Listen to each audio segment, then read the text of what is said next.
Note लिखिएगा जी। Note है equation of plane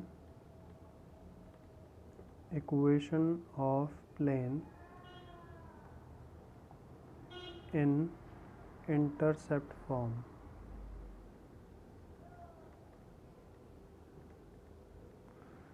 intercept form का मतलब क्या है? जैसे ये हमारे पास एक्सिस हैं, एक्स वाई जेड एक्सिस, और कोई प्लेन इस तरह से है,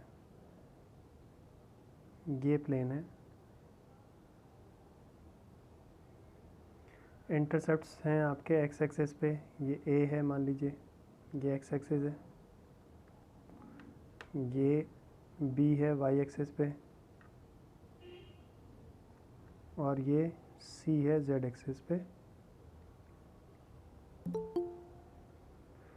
तो इक्वेशन होगी X over A plus Y over B plus Z over C equals to 1। ये इक्वेशन ऑफ प्लेन है इंटरसेप्ट फॉर्म में। ठीक है जी। अब इसके बेसिस पे जैसे मान लीजिए मैं आपसे क्वेश्चन नहीं कह रहा हूँ, find equation of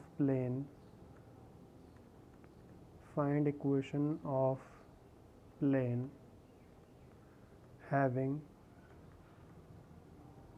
intercepts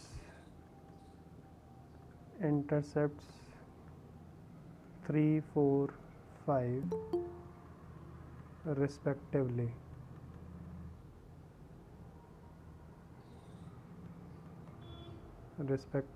On x, y, z axis. तो सिंपली आपको इंटरसेप्ट दे रखे हैं और आपको इक्वेशन ऑफ प्लेन निकालनी है। तो answer will be x over 3 plus y over 4 plus z over 5 equals to 1। यही मेरा आंसर है, बस ख़त्म। क्योंकि इंटरसेप्ट दे दिए तो यानी ए बी सी आपको दे दिए, और इस फॉर्मूले में आप वैल्यू डालेंगे तो इक्वेशन ऑफ प्लेन आ जाएगी। ठीक है जी। इसके बाद नेक्स्ट हम बात कर रहे हैं इसके ही बेसिस पे मिसलेनियस में क्वेश्चन नंबर 21 है। ठीक है, मिसलेनियस में क्वेश्चन नंबर 21 ये क्वेश्चन है।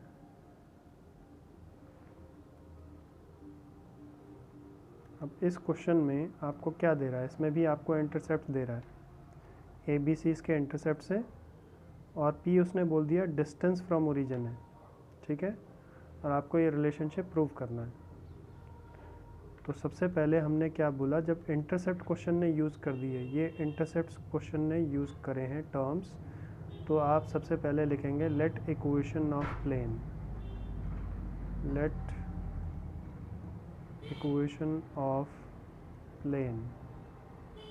Is x over a plus y over b plus z over c equals to 1। पहले तो आप ऐसे लिखेंगे। ठीक है जी। अब इस प्लेन की डिस्टेंस फ्रॉम ओरिजिन उसने बोला है p है, तो डिस्टेंस पॉइंट और प्लेन का, पॉइंट अगर x1 y1 है और प्लेन ऐसे है, तो उसका फॉर्मूला मैं आपको याद दिला दूं, माइनस डी इक्वल्स टू 0। ये प्लेन की इक्वेशन है। तो डिस्टेंस का फॉर्मूला क्या होता है? x की जगह x1, y की जगह y1, z की जगह z1 ओवर अंडर रूट जो x y z के कोफिशिएंट है उनका स्क्वायर आप डालेंगे। ठीक है जी। ये आप लोगों को मैंने एक बार रिवाइज फिर से करा दिया। अब यहाँ पर पहले इक्वेशन ऑफ प्लेन में आप इसको ऐसे लिखो, x over a y over b z over c minus 1 equals to 0। पहले तो इक्वेशन ऑफ प्लेन ये लिख दिया। अब पॉइंट क्या है? पॉइंट है हमारे पास 0 0 0, ये हमारे पास पॉइंट है। तो डिस्टेंस के लिए आप क्या लगाओगे? x की जगह 0 डालिए, y की जगह 0 डलेगा, z की जगह 0 डलेगा, माइनस 1 ओवर अंडर रूट जो भी इनका कोफिशिएंट है। इनका कोफिशिएंट क्या है? x का कोफिशिएंट है 1/a, उसका स्क्वायर 1/b, उसका स्क्वायर 1/c, उसका स्क्वायर। ऐसे आप फॉर्मूला लगा देंगे, और बल्कि मॉडुलस सिर्फ ऊपर ही रखें, नीचे तक ले जाने की ज़रूरत नहीं है, क्योंकि नीचे तो अंडर रूट है, तो अंडर रूट तो होता ही हमेशा पॉजिटिव है। और क्वेश्चन ने दिया हुआ है कि ये डिस्टेंस किसके इक्वल है, ये डिस्टेंस p यूनिट है, तो डिस्टेंस लेफ़्ट साइड में डिस्टेंस की जगह हम लिख लेंगे p, और ये हो जाएगा 1/√1/a² plus 1/b² plus 1/c² हो जाएगा। ठीक है जी। अब रूट हटाना है, जो मुझे प्रूव दैट करना है उसमें कहीं पर भी रूट नहीं है, चेक करिए, ये मुझे प्रूव दैट करना है, उसमें कहीं पर भी रूट नहीं है। तो स्क्वायरिंग बोथ साइड्स करिए पहले, स्क्वायरिंग बोथ साइड्स, तो स्क्वायरिंग बोथ साइड्स करने से रूट हट जाएगा, यहाँ p² हो गया, राइट साइड पे ऐसे आ जाएगा 1/a² plus 1/b² plus 1/c²। अब इसका रेसिप्रोकल ले लो, टेकिंग रेसिप्रोकल,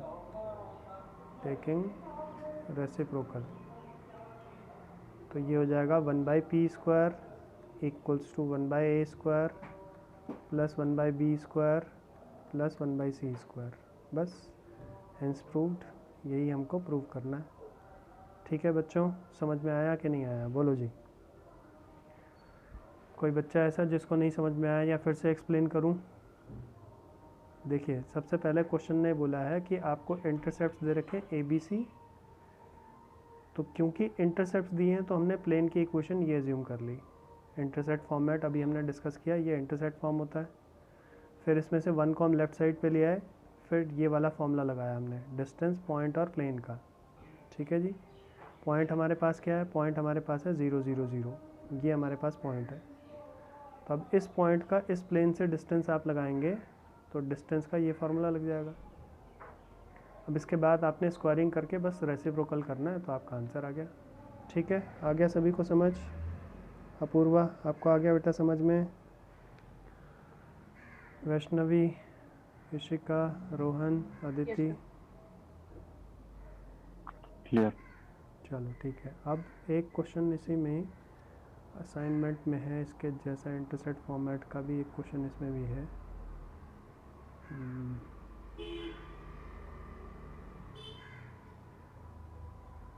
क्वेश्चन नंबर 17 ले रहे हैं। क्वेश्चन 17 देखिएगा, इसमें ये है क्वेश्चन नंबर 17 असाइनमेंट का। तो क्वेश्चन क्या कह रहा है? क्वेश्चन ये कह रहा है a plane meets coordinate axis in alpha beta gamma. अच्छा, कोऑर्डिनेट एक्सिस ABC पे मीट कर रहा है, और अल्फ़ा बीटा गामा क्या है, उसका सेंट्रॉयड है। ठीक है, तो जो प्लेन है वो ट्रायंगल शेप में है। ठीक है, और नेचुरली आप ये देख ही रहे हैं, ये एक तरह से जो हम कह रहे हैं इसमें एक ट्रायंगल शेप ही है। तो ये प्लेन है हमारे पास, और इस प्लेन में ये मीट कहाँ पे कर रहा है, ABC में मीट कर रहा है। तो ABC में मीट कर रहा है, तो सबसे पहले हम, क्योंकि ABC में कोऑर्डिनेट एक्सिस को मीट कर रहा है, तो हम इंटरसेप्ट फॉर्मेट लगाएंगे। तो पहले हम लिखेंगे let equation of plane is x/a plus y/b plus z/c equals to 0। ठीक है, 0 नहीं, इक्वल्स टू 1। ये हमारा इक्वेशन ऑफ प्लेन हो गया, जो स्टैंडर्ड फॉर्मेट हमने अभी लिखा है। अब इस इक्वेशन ऑफ प्लेन में ये कोऑर्डिनेट एक्सिस पे कहाँ पे कट करेगा? A पे कट करेगा इस पॉइंट पर, B पे कट करेगा, मतलब y एक्सिस पे कट करेगा इस पॉइंट पर, Z एक्सिस में कट करेगा इस पॉइंट पर। तो ये हमारे पास कोऑर्डिनेट्स आ गए, x एक्सिस, y एक्सिस और z एक्सिस के। ठीक है जी। अब इन कोऑर्डिनेट्स को जब मैं ज्वाइन करता हूँ तो ऐसे मेरे पास एक ट्रायंगल फॉर्मेट बना,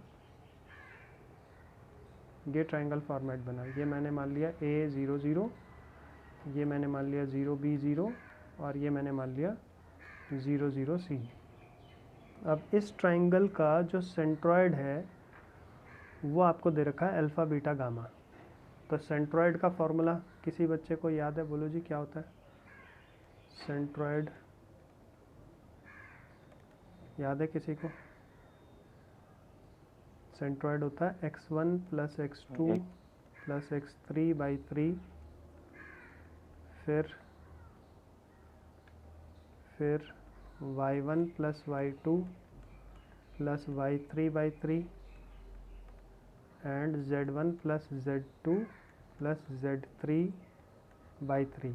ये सेंट्रॉइड का फॉर्मूला होता है, ठीक है। तो आपके पास ये हो गया x1 y1 z1, ये हो गया x2 y2 z2, ये हो गया x3 y3 z3, और सेंट्रॉइड क्या हो गया? Alpha beta gamma. अब मैं अगर फॉर्मूला लगाऊंगा तो क्या बनेगा?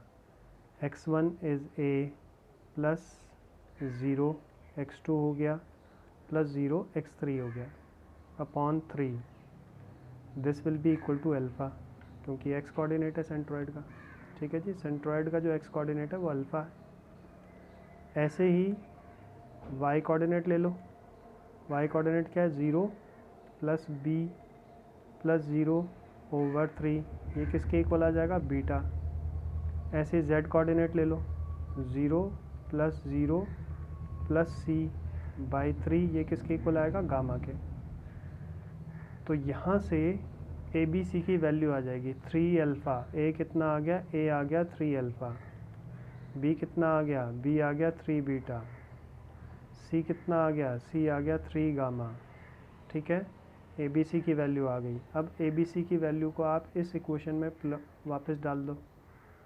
Put this in first equation, put this in equation 1। तो वहाँ से आपके पास फाइनल जो प्रूव दैट करना है वो आपके पास आंसर आ जाएगा।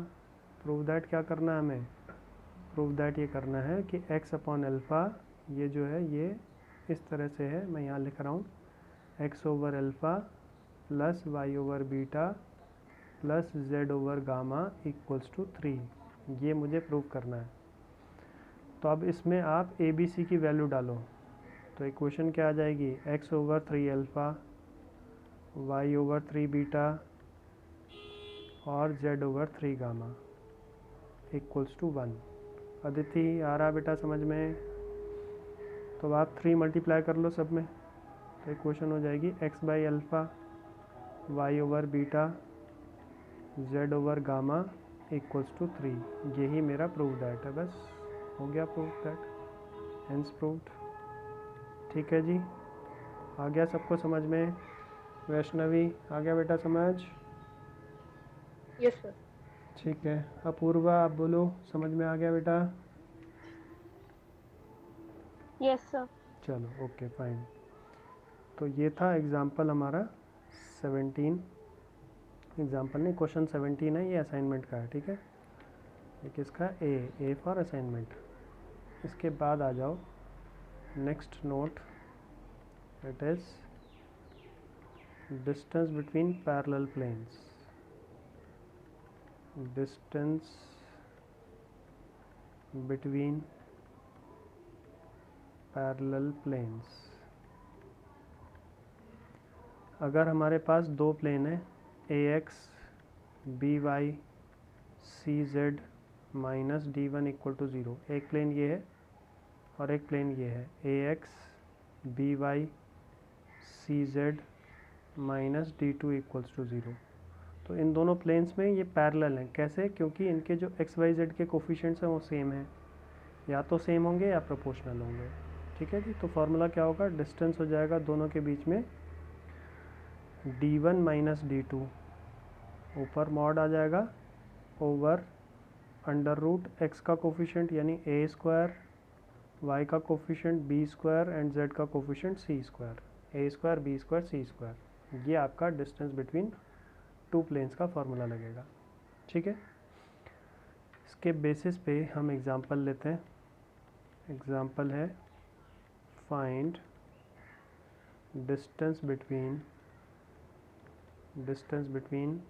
2x plus 3y plus 5z minus 8 equals to 0 and 4x plus 6y plus 10z plus 16 equals to 0।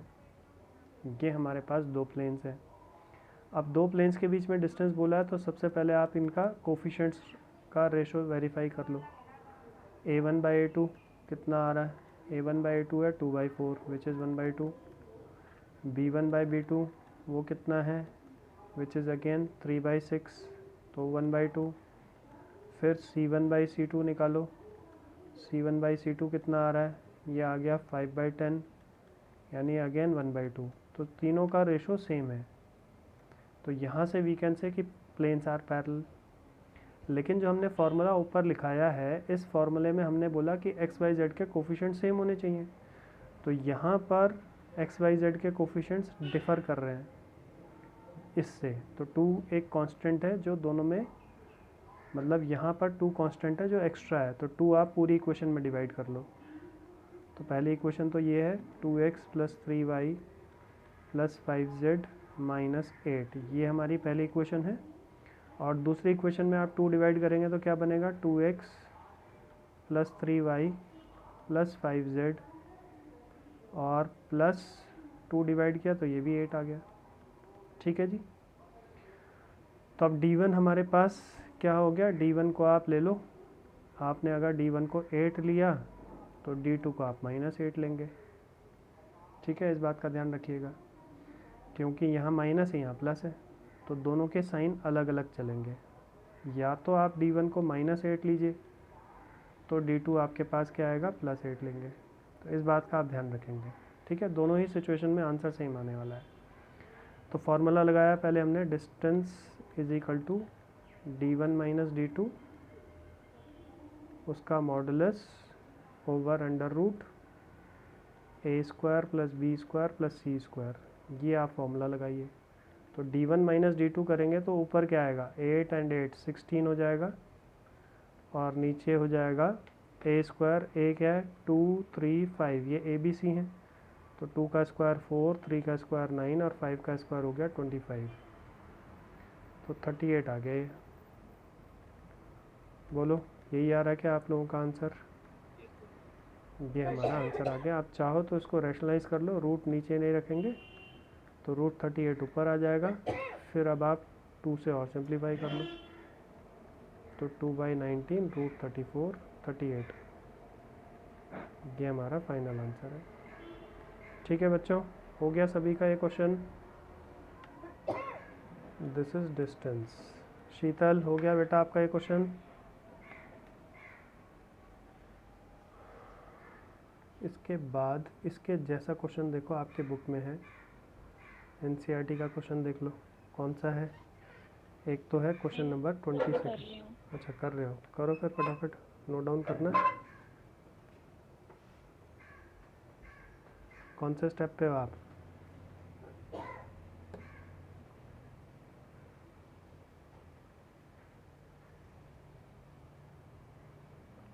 Yes sir. कौन से स्टेप पे हो बेटा?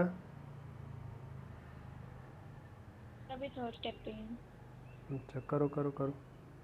इसके बेसिस पे 22 एंड 23 ये दोनों आप लोग एनसीईआरटी के हैं। सर 3rd स्टेप पे। करो करो, फिनिश करो बेटा। 22 23 मिसलेनियस के, ये आपके होमवर्क हो जाएंगे इसी के बेसिस पे। ठीक है जी, 2 क्वेश्चन तो आपके ये होमवर्क हो गए।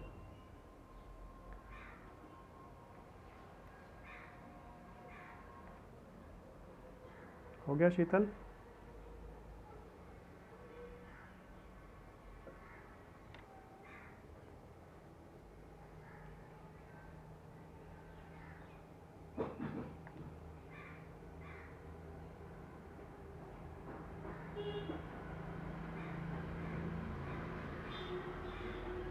इसके बाद हम एक ये वाला एग्जांपल डिस्कस करने जा रहे हैं जी। एग्जांपल नंबर 26, इसको हम डिस्कस करने जा रहे हैं।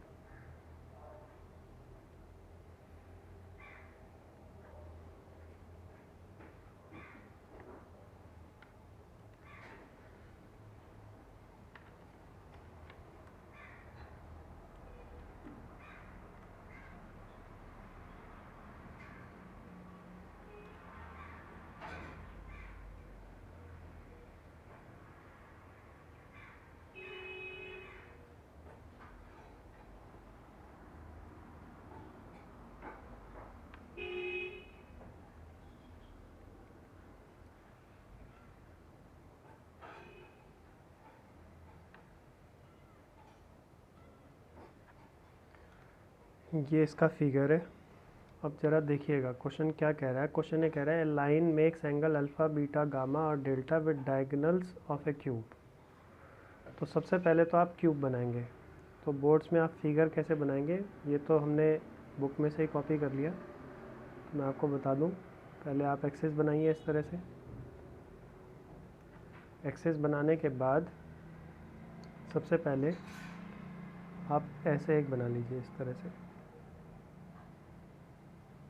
ये बन गया। फिर कुछ डिस्टेंस पे आप इसको ऐसे बना लीजिए। ध्यान दीजिएगा ये लाइन इसके साथ टच होगी और ये यहाँ से स्टार्ट होकर के यहाँ तक ऐसे।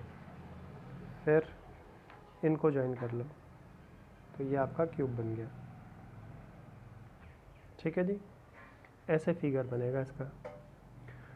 तो अब नेमिंग कर देते हैं इसके हिसाब से ही। अगर नेमिंग करेंगे तो ये हो गया ए बी सी, फिर डी ई, अच्छा ई ये वाला बोला है इसने, ई ये ले लो, ये एफ ले लो और ये जी ले लो।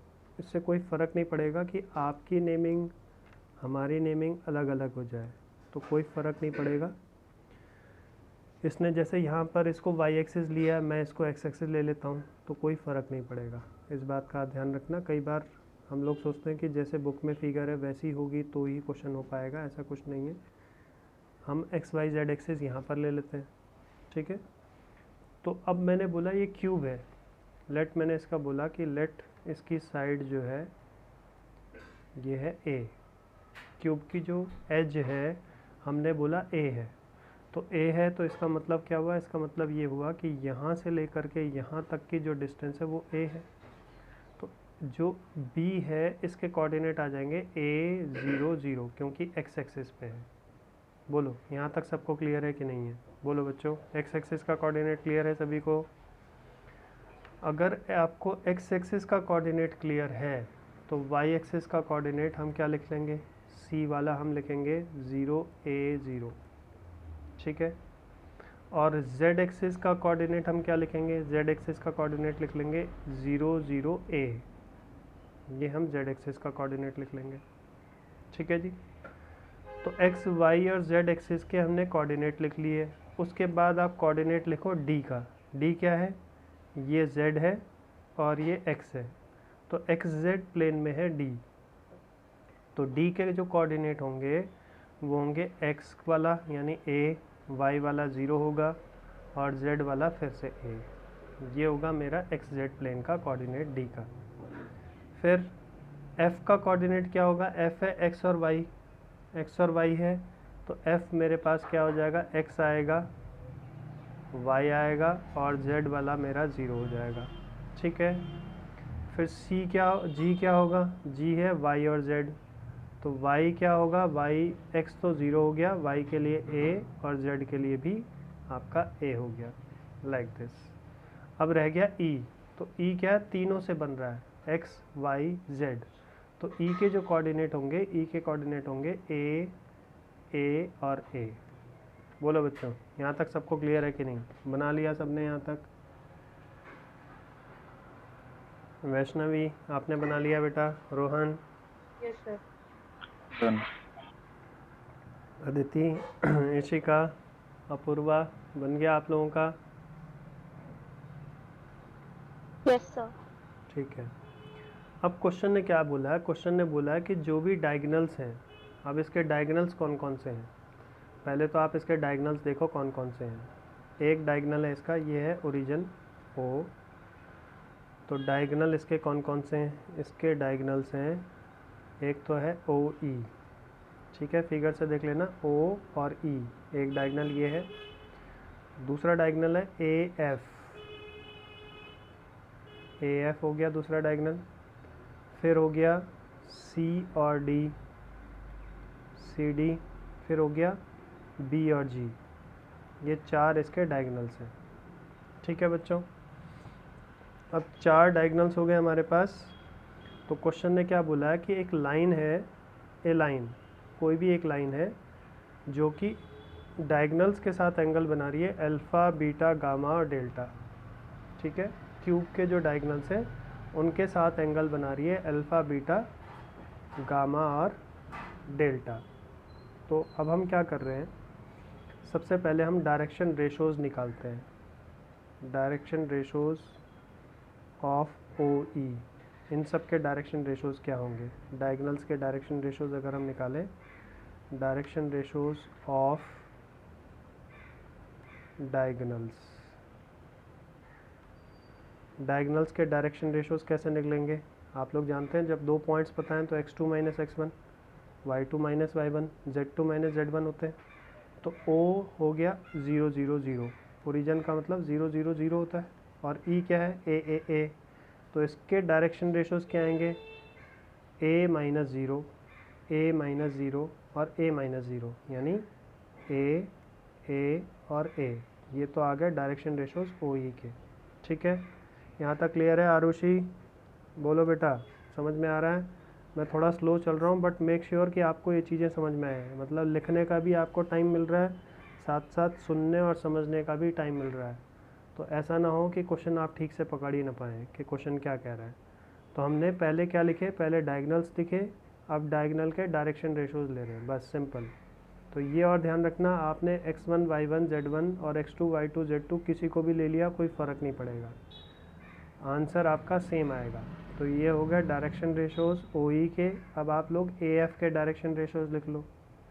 अगर आपने x1 y1 z1 इसको लिया है और मान लीजिए मैंने इसको x1 y1 z1 लिखा है, तो कोई फ़र्क नहीं पड़ेगा, बस माइनस का इफ़ेक्ट आएगा, लेकिन एंड रिज़ल्ट सेम आएगा। ठीक है जी, तो मैंने इसको x1 y1 z1 ले लिया और इसको x2 y2 z2 ले लिया, तो मेरे पास डायरेक्शन रेशो आएंगे a और माइनस a। अगर किसी और बच्चे ने इसको लिया है x1 y1 z1 और इसको x2 y2 z2, तो उसका ये आएगा, यहाँ माइनस a आएगा, यहाँ माइनस a आएगा, यहाँ प्लस a आएगा, इतना चेंज आ जाएगा जी। ठीक है, तो ए एफ के आगे आप सी डी के डायरेक्शन रेशोज ले लो। तो इसके लिए इसको ले लेते हैं x1 y1 z1 और इसको x2 y2 z2 ले लेते हैं। तो क्या आएगा? माइनस a, फिर a और माइनस a। ठीक है जी, फिर बी जी के डायरेक्शन रेशोज़ ले लेते हैं। तो ये हो गया, इसको ले लिया मैंने x2 y2 z2, तो माइनस a और a, ये हमारे डायरेक्शन रेशोज़ आ गए। यहाँ तक बताइए जी, सबको क्लियर है? और लिख भी लिया कि नहीं लिखा? इतना कंफर्म करिए ज़रा, समझ में आ गया सभी को कि नहीं? ठीक है, वैष्णवी को आ गया, अर्श आपको आ गया बेटा समझ में?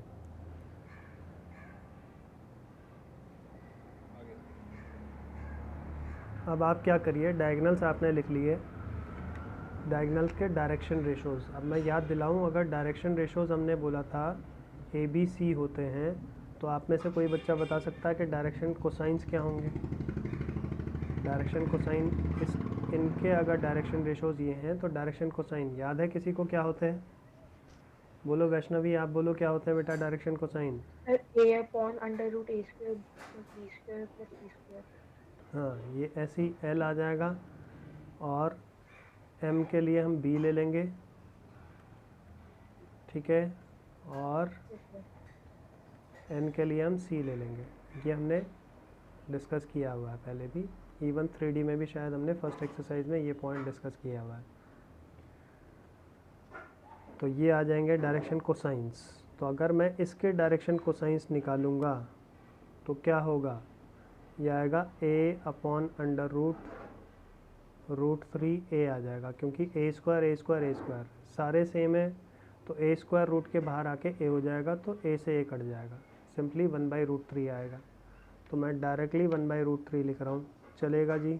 बोलो सभी को क्लियर है ये पॉइंट 1/√3 क्यों है? अगर क्लियर नहीं है तो मैं यहाँ लिख रहा हूँ। आरुषि बेटा आपको समझ में आ रहा है? ये हमारे डायरेक्शन रेशोज़ हैं, तो L क्या होगा? a upon under root a square plus a square, ये होगा। इसको सॉल्व किया तो 3a स्क्वायर आ गया, a रूट के बाहर आके a हो जाएगा a स्क्वायर, तो √3a हो गया, तो कट के 1/√3 आ गया, बस। अब ठीक है, किसी को कन्फ्यूजन तो नहीं है? अब तो मैं डायरेक्टली जहाँ पर a है उसकी जगह 1/√3 लिख रहा हूँ, तो ये हो गया 1/√3। तो ये क्या लिखा हमने, these are direction cosines DCs, फिर 1/√3। फिर इसके लिए क्या करोगे, फिर 1/√3, 1/√3, और जहाँ पर -a है तो -1/√3 हो जाएगा। फिर इसके लिए क्या होगा, -1/√3, फिर 1/√3, फिर -1/√3 हो जाएगा। और इसके लिए क्या होगा, -1/√3, 1/√3 और 1/√3। ये हमारे डायरेक्शन कोसाइंस आ जाएंगे। ठीक है जी, आ गया सबको समझ में? बोलो आरुषि, आप जवाब दो बेटा, आपको समझ में आया कि नहीं आया? आयुषी आप भी बोलिए, समझ में आया यहाँ तक कि नहीं? Yes sir. ठीक है, तो सबसे पहले फिर से बता दूं, हमने क्या किया, डायगोनल्स निकाले। पहले स्टेप में हमने डायगोनल्स निकाले, फिर उनके दूसरे स्टेप में हमने डायरेक्शन रेशोज़ निकाले, फिर तीसरे स्टेप में हमने डायरेक्शन कोसाइंस निकाले। अब क्वेश्चन ने बोला है कि एक लाइन है जो कि इनके साथ अल्फ़ा बीटा गामा एंगल बना रही है, तो लेट हमने बोला let direction cosines of line, line के डायरेक्शन कोसाइंस हमने मान लिए L, M और N है। ठीक है, तो जब डायरेक्शन कोसाइंस हमें पता है दो लाइंस के, तो उनके लिए एंगल का क्या फार्मूला होता है। अगर एक लाइन के लिए डायरेक्शन कोसाइंस ये है L1, M1 और N1, एक लाइन के लिए L2, M2 और N2, तो एंगल का फार्मूला होता है cos theta equals to L1 L2 plus M1 M2 plus N1 और N2, ये एंगल का फार्मूला लगता है। ठीक है जी, तब जब हमें डायरेक्शन कोसाइंस पता है, तो यहाँ पर इस लाइन का इसके साथ इन डायरेक्शन कोसाइंस के साथ लिया, तो मैंने बोला एंगल अल्फ़ा है तो cos अल्फ़ा का यूज़ कर लिया, L/√3 plus M/√3 plus N/√3। तो यहाँ से 1/√3 कॉमन ले लेते हैं, तो इक्वेशन आ गई L plus M plus N। मन आपको आ रहा है समझ में? आप लिख भी रहे हो साथ साथ या नहीं? तो cos बीटा अब इसके साथ लेंगे, इसके साथ लेंगे तो क्या होगा, वो हो जाएगा L/√3 plus M/√3 minus N/√3। तो फिर से 1/√3 आप कॉमन ले लीजिए, तो बच क्या गया, L माइनस M और L plus M minus N आ जाएगा। ये cos बीटा आ गया। cos गामा लगा लो तीसरे के साथ, वैष्णवी ठीक है बेटा, minus L/√3 plus M/√3 minus N/√3। तो फिर से 1/√3 आप लोग कॉमन ले लीजिए, तो बच गया minus L plus M minus N। फिर cos डेल्टा तीसरे के साथ लगा लेंगे, minus L/√3 plus M/√3 minus और प्लस N/√3। तो फिर से 1/√3 आप कॉमन ले लो सब में से, तो बचेगा minus L plus M plus N, ये आ जाएगा cos alpha, cos beta, cos gamma और cos डेल्टा, ये वैल्यूज़ मिल गई। तो फिर से बता दूं, पहले हमने क्या निकाला, डायगोनल्स निकाला, फिर उसके डायरेक्शन रेशोज़ निकाले, फिर डायरेक्शन कोसाइंस निकाले, लाइन के डायरेक्शन कोसाइंस अज्यूम कर लिए, फिर एंगल का फॉर्मूला हमने लगा दिया। अब क्वेश्चन ने बोला है कि हमें प्रूव करना है कि cos square alpha plus cos square beta plus cos square gamma plus cos square delta, इनकी वैल्यू निकालनी है, प्रूव करना, शायद 4/3 आनी चाहिए। ठीक है, तो जब मैं इसका स्क्वायर करूँगा, इस पूरे का स्क्वायर करूँगा, तो क्या होगा, 1/√3 का स्क्वायर तो 1/3 हो जाएगा, और बनेगा क्या, L plus M plus N का होल स्क्वायर हो जाएगा। ठीक है जी, ऐसे ही दूसरे वाले का स्क्वायर करेंगे तो फिर से 1/3 हो जाएगा, और क्या बचेगा, L plus M minus N का होल स्क्वायर हो जाएगा।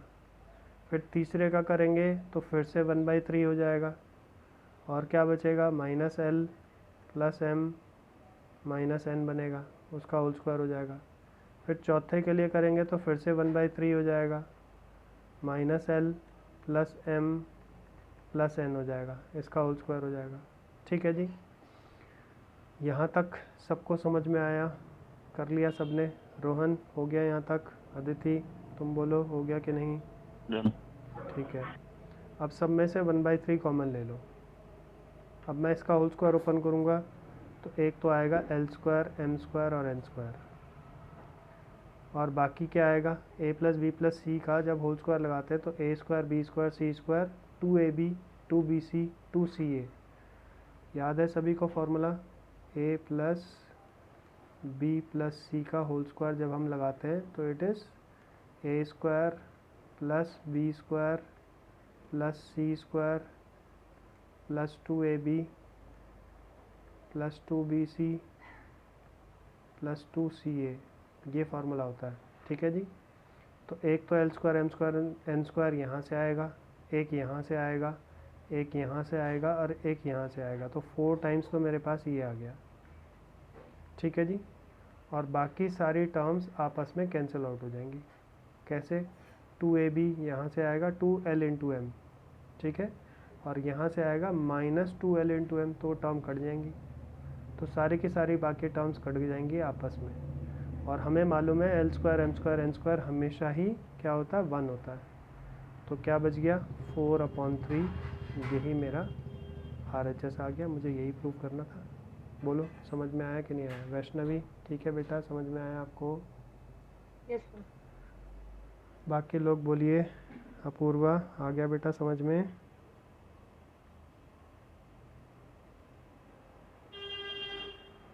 शीतल समझ में आया कि नहीं आया? बोलो बच्चों।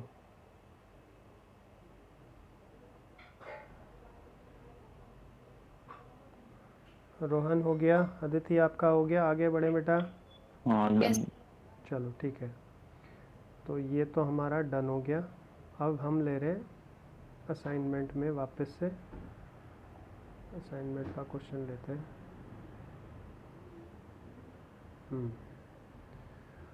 असाइनमेंट में एक तो सेकंड क्वेश्चन मैं डिस्कस करने जा रहा हूँ, क्वेश्चन नंबर 2, ये इम्पॉर्टेंट है। सेकंड क्वेश्चन,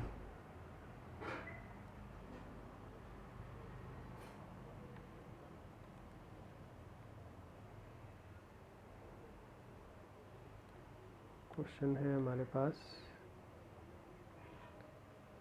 हमें इक्वेशन ऑफ प्लेन बतानी है which is passing through 2 points हमें दे रखे हैं, और जो हमने लास्ट क्लास में डिस्कस किया था उसमें हमने 3 पॉइंट्स हमने डिस्कस करे थे। तो यहाँ पर हमें क्या दे रखा है, इक्वेशन ऑफ प्लेन चाहिए जो कि इन 2 पॉइंट से पास कर रहा है, और प्लेन जो है इस लाइन के साथ पैरेलल है। तो किसी को याद है अगर प्लेन और लाइन आपस में पैरेलल होते हैं तो क्या रिलेशनशिप होता है? ये प्लेन है और ये लाइन है। अर्श आप बोलो क्या रिलेशनशिप होता है अगर ये दोनों आपस में पैरेलल हैं, तो क्या रिलेशनशिप होता है बेटा? याद है आपको? बोलो अर्श, बता सकते हो आप क्या रिलेशनशिप होगा इनमें? याद नहीं है। वैष्णवी आप बोलो क्या रिलेशनशिप होगा? Sir n dot b vector equal to 0। हाँ, यानी इसका जो नॉर्मल होगा वो यहाँ पर लाइन के साथ परपेंडिकुलर होगा, वो प्लेन पे भी परपेंडिकुलर है और लाइन पे भी परपेंडिकुलर होगा, तो यानी उनके डायरेक्शन रेशियोज का प्रोडक्ट हमारा 0 होगा। तो लेट मैंने किया पहले, लेट इक्वेशन ऑफ प्लेन, हमने बोली इक्वेशन ऑफ प्लेन है हमारे पास a x minus x1 b y minus y1 और c z माइनस z1, ये मैंने इक्वेशन ऑफ प्लेन मान ली। ठीक है, ये फर्स्ट इक्वेशन हो गई। पहले तो इतना कर लो आप लोग, इक्वेशन ऑफ प्लेन लिख लो। ये मैंने इसलिए एज्यूम करी है क्योंकि उसने बोला है कि plane is passing through point, तो पॉइंट हमें दे रखा है, इसलिए मैंने equation of plane passing through a point का फॉर्मूला एज्यूम कर लिया। ठीक है जी, इसके बाद पॉइंट किससे पास कर रही है, तो वो x1 y1 z1 हो जाएंगे। तो ये आप डाल लो, x1 y1 z1 की जगह आप इसको डाल लो। ठीक है अर्श, x1 y1 z1 की जगह आप इक्वेशन ऑफ प्लेन में यहाँ पर डाल लो, x1 की जगह 1, y1 की जगह हो जाएगा 0 और z1 की जगह हो जाएगा -1, तो ये +1 हो गया। तो फाइनली ये मेरे पास एक इक्वेशन कन्वर्ट होकर के आ गई, by + c z + 1 = 0। ठीक है, अब ये जो इक्वेशन ऑफ प्लेन आई है, इस प्लेन में क्योंकि दूसरा पॉइंट भी इसी प्लेन में लाई करता है, तो ये जो दूसरा पॉइंट है ये भी इसको सेटिस्फाई करेगा। तो अब आप क्या करो, एक्स वाई जेड की जगह 3 2 2 डाल लो, एक्स वाई जेड की जगह आप 3 2 2 डाल लीजिए, ये सेकंड इक्वेशन हो गई। एक्स वाई जेड की जगह 3 2 2 डालेंगे तो ए बी सी का एक रिलेशनशिप आपके पास आ जाएगा। तो ये हो गया 3 - 1, वाई की जगह आप 2 डालिए और जेड की जगह भी 2 डालिए। तो आपके पास क्या रिलेशनशिप आया, 2a + 2b + 3 = 3c = 0। ये मेरी थर्ड इक्वेशन आ गई, एक रिलेशनशिप आ गया ए बी सी का। तो ए बी सी क्या है, ए बी सी जो है नॉर्मल के डायरेक्शन रेशोज़ है। और अभी हमने बोला कि जब लाइन और प्लेन आपस में पैरेलल होंगे तो डायरेक्शन रेशोज़ का प्रोडक्ट हमेशा ही 0 होगा, क्योंकि परपेंडिकुलर का रिलेशनशिप चलेगा। तो प्लेन के डायरेक्शन रेशोज़ तो ए बी सी हैं, लाइन के डायरेक्शन रेशोज़ क्या हैं, लाइन के डायरेक्शन रेशोज़ हैं हमारे पास 1 -2 और 3।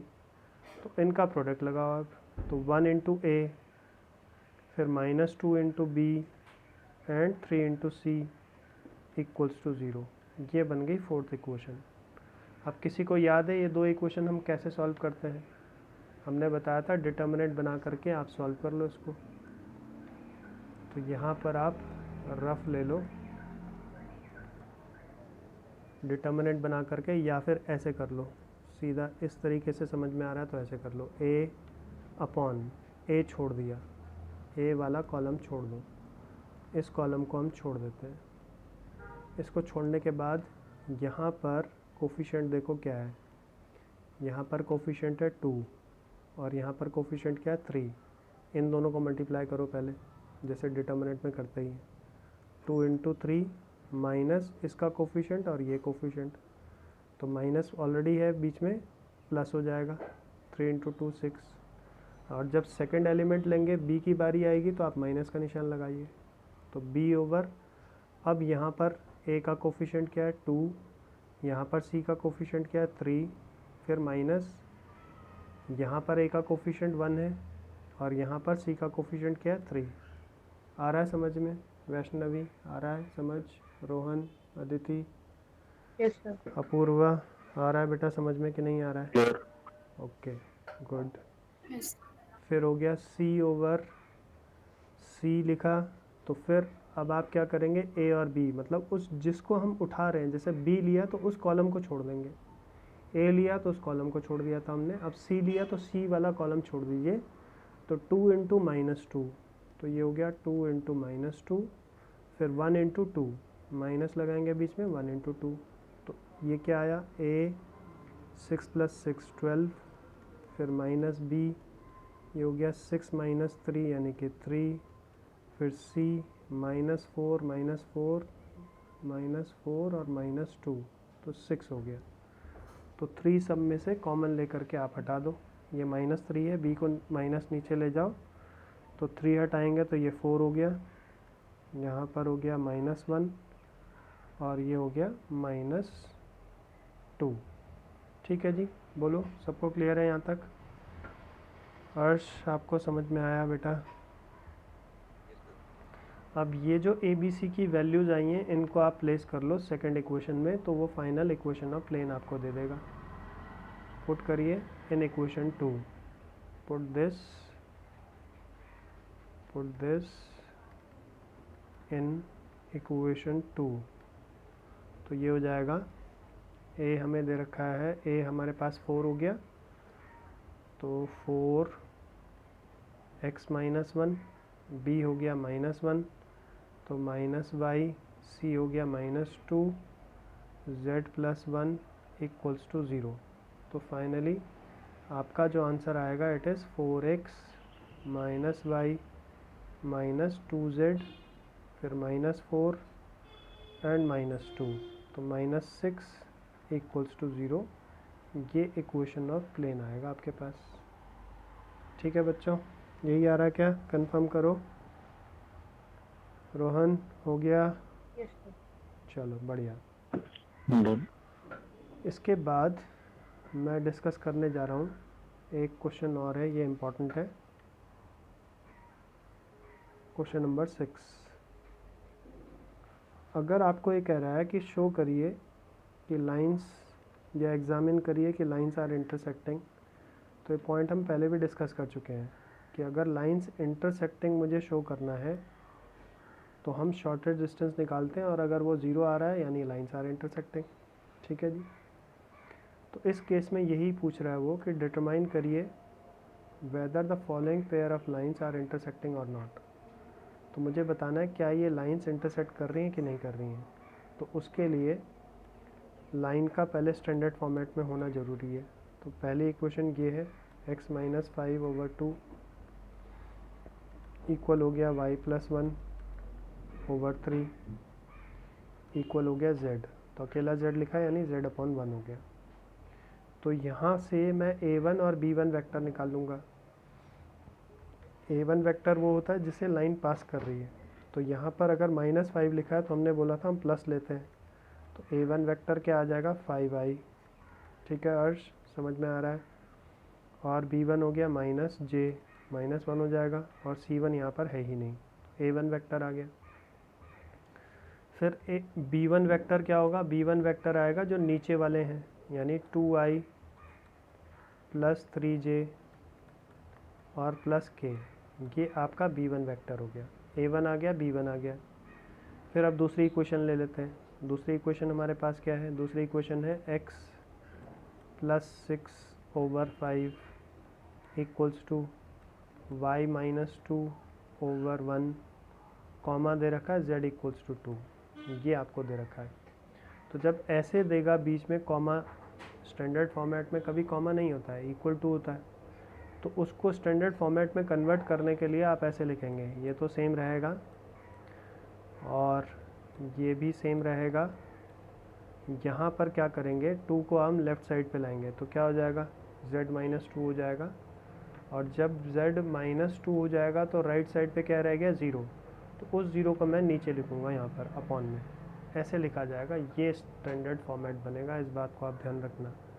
तो ये यहाँ पर एक इम्पॉर्टेंट पॉइंट है जो आपको फॉलो करना है कि अगर ऐसे आपको लाइन दे रखी है तो ये इस फॉर्मेट में कन्वर्ट आपको करना है। ठीक है जी, सबको क्लियर है ये पॉइंट? वैष्णवी, तो यहाँ Yes, से a2 वेक्टर आपके पास क्या आएगा? a2 वेक्टर आ गया -6i plus 2j plus 2k, ये a2 वेक्टर आ गया। और b2 वेक्टर आप लिख लो, यहाँ से क्या आएगा, b2 वेक्टर आ जाएगा 5i प्लस j, बस यही आएगा। तो a1 आ गया, a2 आ गया, b1 आ गया, b2 आ गया। तो पहले आप निकालिए a2 माइनस a1, उसकी वैल्यू निकालिए कि क्या आएगी। a2 vector minus a1 vector निकालिए, कितना आ रहा है, -6 -5, तो -11i आ गया। फिर 2 माइनस j, तो प्लस 3j हो गया। ठीक है, और 2k, यहाँ k का टर्म ही नहीं है तो सिंपली 2k आ गया। तो ये आपके पास आ गया a2 माइनस a1। फिर हमारा जो शॉर्टर डिस्टेंस के लिए हम यूज़ करते थे b1 क्रॉस b2 को यूज़ करते थे, तो b1 और b2 का क्रॉस प्रोडक्ट निकालिए। तो b1 है i j और k, ये b1 है, मतलब पहले तो i j k लिखते हैं, फिर b1 के कोफिशिएंट्स 2 3 और 1, और फिर b2 के कोफिशिएंट्स 5 1 और 0। तो इनकी वैल्यू निकालेंगे डिटर्मिनेंट एक्सपेंशन से, तो ये हो गया 0 -1, तो -i, फिर माइनस जे लेंगे तो फिर 0, -5 तो +5j हो जाएगा। फिर k लेंगे तो 2 और -15 तो -13 हो गया, -13k। तो शॉर्टर डिस्टेंस का जो फॉर्मूला होता है उसमें ऊपर क्या होता है, ऊपर होता है a2 - a1 dot b1 cross b2 होता है।